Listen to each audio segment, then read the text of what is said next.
जो गेंदबाज थे थोड़े एक्साइट हुए थे और जो स्टंप को अटैक करना था वो शायद उन्होंने किया नहीं जितना करना चाहिए था।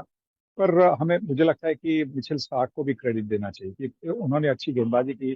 पहले गेंद पर उन्होंने यशस्वी जायसवाल को आउट किया। फिर उसके बाद में दूसरे स्पेल में जब आए तो जिस तरह से उन्होंने केएल राहुल और विराट कोहली को आउट किया।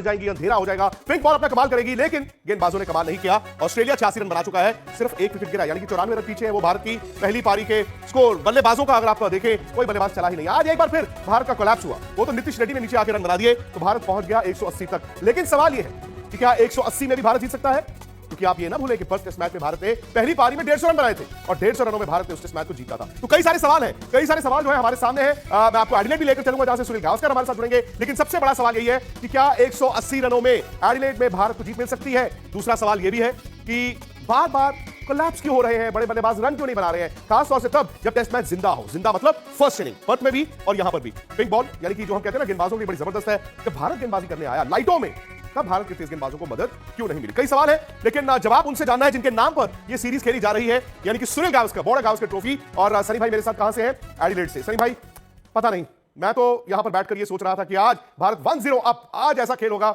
लेकिन आज के खेल बाद ऐसा लग रहा है कि कहीं हम इतना तो नहीं पीछे चले गए कि वापसी ही नहीं हो सकती। नहीं, वापसी मुश्किल नहीं होगी क्योंकि कल अगर सुबह में अच्छी गेंदबाजी करेंगे और पहले सेशन में अगर 3-4 विकेट लेती है तो फिर भारतीय टीम की वापसी जरूर हो सकती है। आज शायद हमारे जो गेंदबाज थे थोड़े एक्साइट हुए थे और जो स्टंप को अटैक करना था वो शायद उन्होंने किया नहीं जितना करना चाहिए था।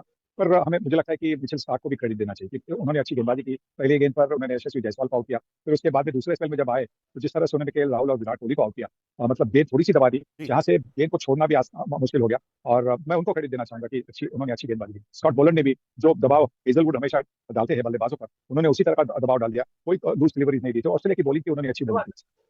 लेकिन सिर्फ आप मैदान में थे, हम टीवी पर यहां पर देख रहे थे और आज तक के दर्शक भी यहां पर टीवी पे देख रहे थे। निराशा तो बहुत हुई क्योंकि उम्मीद बहुत ज्यादा थी ना। अगर आप बार बार वही 150 और 180 बनाएंगे, वो भी नीतीश रेड्डी ने नीचे आके रन बनाने हैं, तो आपको निराशा तो होनी ही होनी है।